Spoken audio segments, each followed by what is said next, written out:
And fielding other offers as well, showing that he can be a D1 college quarterback on that play right there. Evading the pressure from this tough Oakland defense, getting a huge first down, and he's back to pass again on 1st and 10. He's got Star! He's got Star! There he goes! Donovan Star, no one's going to catch him. Touchdown Raptors! Femi Babalola to Donovan Star, and the Raptors are on the board here in Murfreesboro. It's 14-6. Now it is 1st and goal. Austin Mayfield now in the game with Jalen Pollard. Touchdown Raptors! Jalen Pollard. Babalola back to pass. Has a man. Touchdown Raptors! Ben Hubbard wide open in the end zone. Made it look easy. Femi put it right on him. And that's Ben Hubbard's 3rd TD in the last 2 games. Hubbard's on fire, and Ravenwood goes up 20-17 with 10:13 to go in the 3rd quarter. Welcome in, everybody, to Ravenwood Raptors Football Weekly. I'm Paul Hickey with NoOffSeason.com. With me, as always, is Ravenwood head coach Will Hester. How you doing today, sir? Doing good, buddy. Doing real good. Good to see you as always. Exciting night last Friday at Oakland against the Patriots. 9-0 versus 9-0. The battle of the unbeatens, game of the week everywhere. And we pulled it out 32-31 in overtime with a Patrick Sullivan, senior tight end, on the receiving end of a 2-point conversion. Congratulations on the win, Coach. Yeah, it was great. A good team win. About as a team a win as it could be, right? Defense played good, offense played bad, defense played bad. Everybody contributed. Special teams had a huge play. Everybody contributed to the good and the bad for the most part. Yeah, falling down 14-0 in the first quarter, coming back, kind of dominating the second quarter, 14-3. They got a field goal at the end of the half, but it was a nice stand by the defense to keep them to 3. And then just kind of, not as much action in the second half. Hard fought battle by both teams. Carlos Guerra, obviously, with a clutch field goal on a nice drive, a 41-yard field goal by my records with 2:22 to go. And then that was the score at the end of regulation.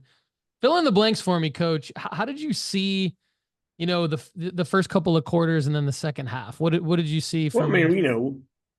We weren't just playing the number 1 team in the state. We wanted to make it as difficult as we could. So we were like, hey, what can we do? Let's spot them 14, right? And see if we can come back from that. So, they run a unconventional offense. The wing tee has been around for years and years and years, and they do it with some really great players. And it's almost impossible to simulate accurately in practice. And I do believe that contributed a little bit to their fast start. Doesn't contribute to our slow start offensively. But I think there's a little bit of a feeling out process there. But proud of the way that we responded. I think that is the biggest takeaway from the game, is that we know when we're in a tough situation, we have internally what it takes to be successful. And we've kind of proven that to ourselves and to each other. And I think what that does is it creates, we talk about being a connected team and all the guys believing in each other and having each other's back. And when, the offense at times bails the defense out and vice versa, and then the special teams jumps in there, I think that does nothing but create a stronger bond, because everybody knows, hey, when the, tough get going, these guys are going to make plays for us and help us be successful. So proud of that. Got a lot of questions about, why 2-point conversion and, all the different things that go along with that. Quite frankly, the way the high school rules are set up, if you win the coin toss and you can choose to go on defense, then you kind of carry the dagger, if you will, to end the game. And you kind of end it on your terms, whatever play that you think is your best offensive play in that current situation. If you can get 3 yards, the game is over. and you're successful, right? If you can't, the game is over and they're winners. And the way I look at it is this: if we would have kicked an extra point there, now the second overtime, the scenario flips. We're now the first team with the ball. They're now the team that has the dagger, if you will. And I don't ever want to leave it up to the opposing coach to make that decision, right? We want to be able to make it on our terms and be able to kind of go out the way we want to go out, if you will. And so uh, we've done that a lot in our time at Ravenwood. Sometimes it's worked out good and we've won, and sometimes it's worked out bad and we've lost. I distinctly remember a state championship game in 2014 where we went for two against Maryville and didn't get it. And that was for all the marbles, right? So if we're willing to do it then, we're definitely willing to do it, week 9 of the regular season when there's not a whole lot other than bragging rights on the line. Yeah, and it certainly makes for an exciting football game to watch, that's for sure. And I'm glad that you answered the question before I even asked it, because like you said, you've had it all week anyway, so might as well answer it one more time. And, from my perspective in the booth, I kind of saw it similarly to you in that, look, this is, to your point that you made last week, this was a litmus test. This was a test on really like all fronts for how this team can perform, hopefully into November and maybe even into December. And so not only did they respond from some big plays early on in the game that we hadn't really seen from other opponents, and the defense came together and the offense certainly answered and did their part as well, but they were put in a position in overtime. Well, let's back up a second. They were put in a position where they had to make a field goal to then go into overtime, which is a big deal, then go into overtime and respond to their opponent after their opponent scored a touchdown. And then I'm just kind of up in the booth thinking, okay, as you guys kind of come out of that timeout huddle there, I'm thinking they're probably going to go for 2 just because also it's on the road and they can, and it's already been a game that's been, the players have got to be exhausted compared to maybe some other games that they've had. Most of the season, there's been a running clock in the second half. This game is totally different. So now, like, this fatigue or anything like that also kind of weigh into that decision to go for 2, where it's like, hey, we can end this now on our own terms. Let's just do it now, basically. Yeah, but you hit the nail on the head. That all those things, right, factored in. But when we kicked the field goal and made it to tie it up, the decision to go for 2 was already made. We had already discussed it in between series. We were already thinking about what our play would be. It was already decided. As we like to say about this whole season, it was already written, and we were going for 2. And to be honest with you, you talk about that being a litmus test. The test was over, right? In my opinion, we had proven to ourselves the things that we were trying to prove to ourselves with that game. So, what's, another defensive series to put a kid in harm's way, fatigue that could get hurt or whatever, the test was over. It was time to put it to an end one way or another. And, we had a play that we liked, so we went with that. And there was a lot of different factors that went into it, but in the end, we wanted to go out on our own terms, and that's exactly what we did. Most exciting call I've ever made from the booth. It was super fun and a great, well-fought game by our guys. One thing I did notice, though, is, it didn't look like Dwayne Morris played in the second half.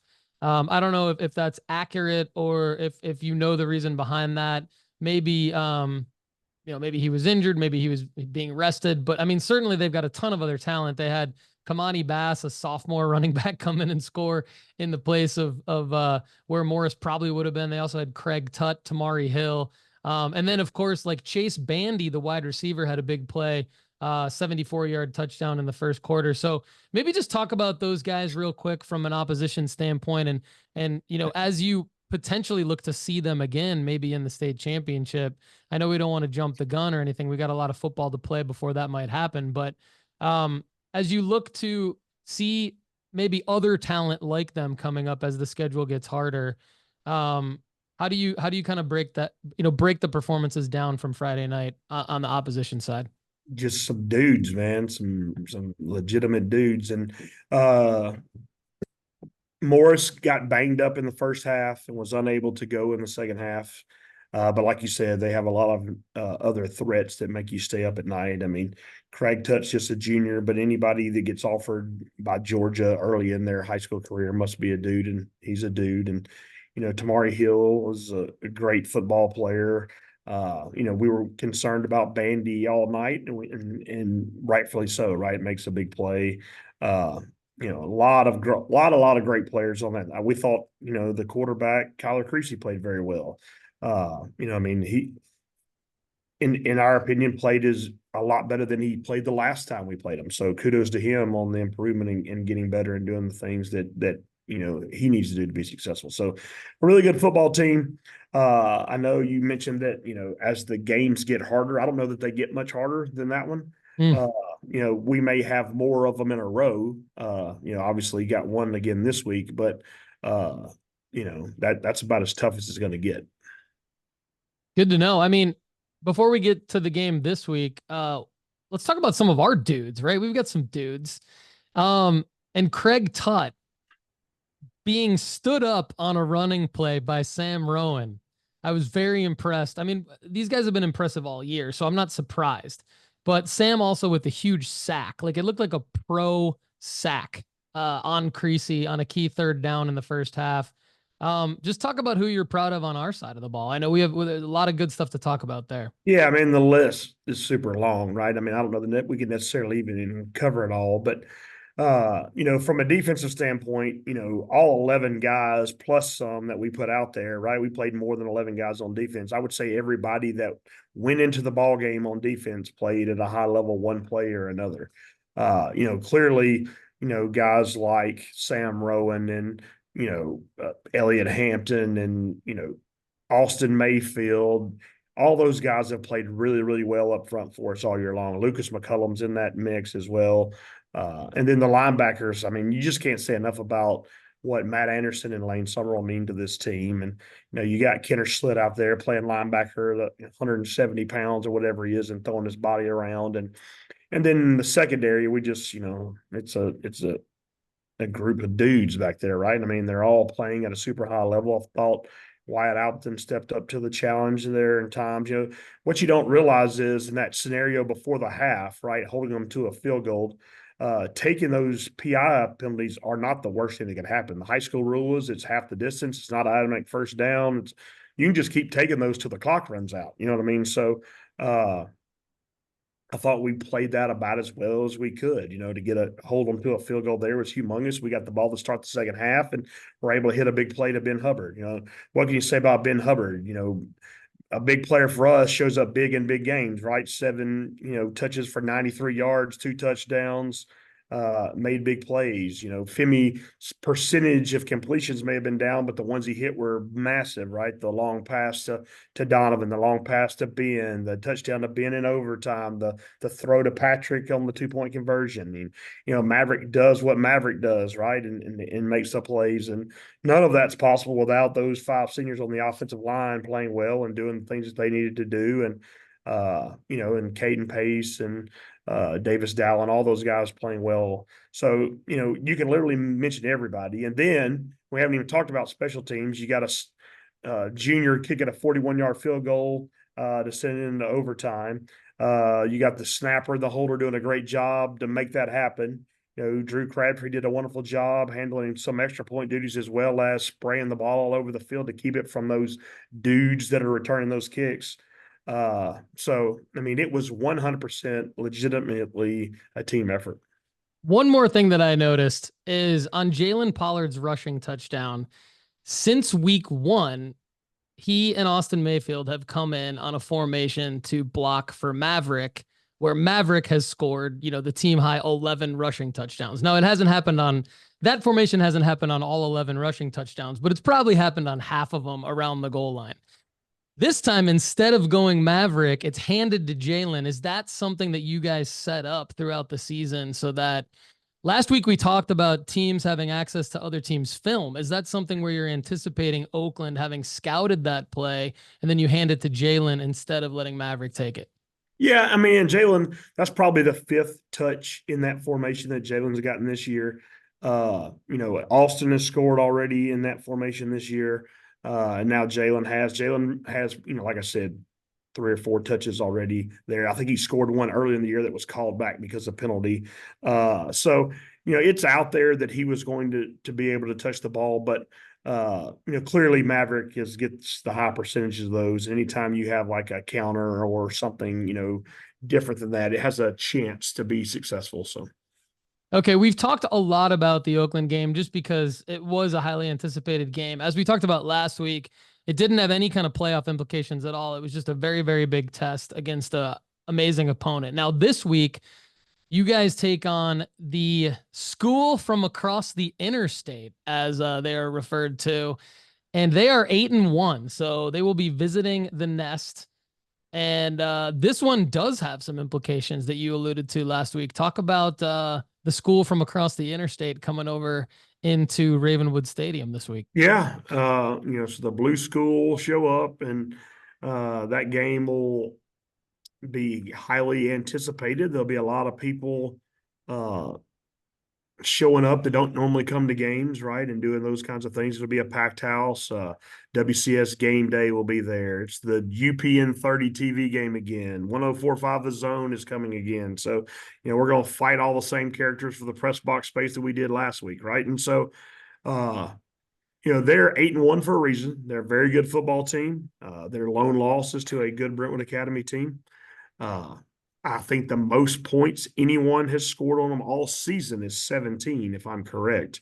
So not giving up many points. Clearly, they're playing really good on defense, and their offense is scoring points when they need to, right? Obviously, you got to score one more than the opponent. They've done that 8 times this year. So dangerous in the special teams. Kickers are good. Returners are good.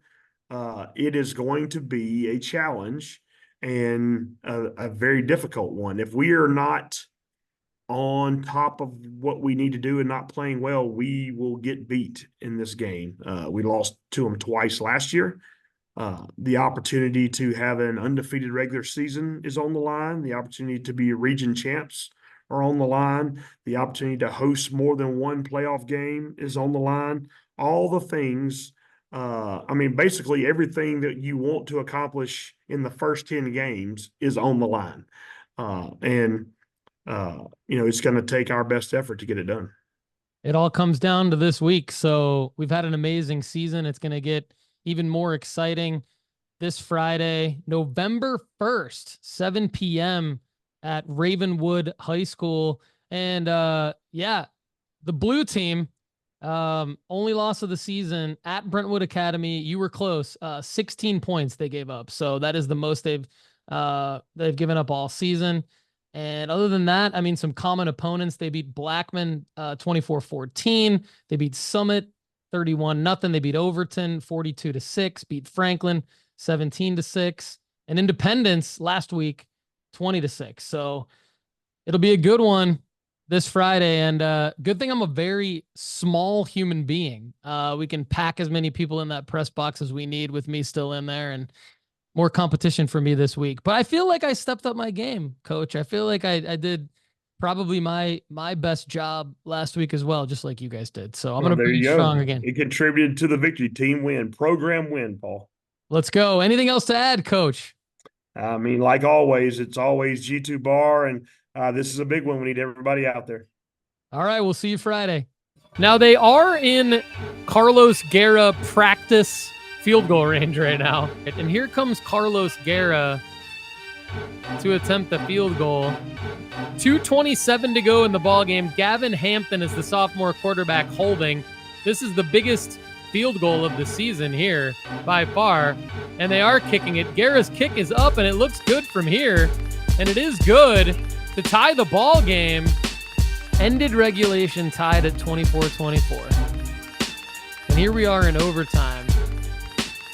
And Oakland is up 31-30, but the Raptors have the ball and are debating what to do with the conversion here. So the refs want the teams back on the field now, so we're going to find out. Definitely a coverage breakdown. It was a broken play, and they just left Ben wide open, and the Raptors are going for 2. So I was right. I thought Coach wanted to go for 2 here and just end this. So It's definitely not going to be easy, though, because it's a long 2 yards here. And Femi takes it, has a man wide open in the end zone, and it's caught. It's caught. Raptors win. Raptors win. 30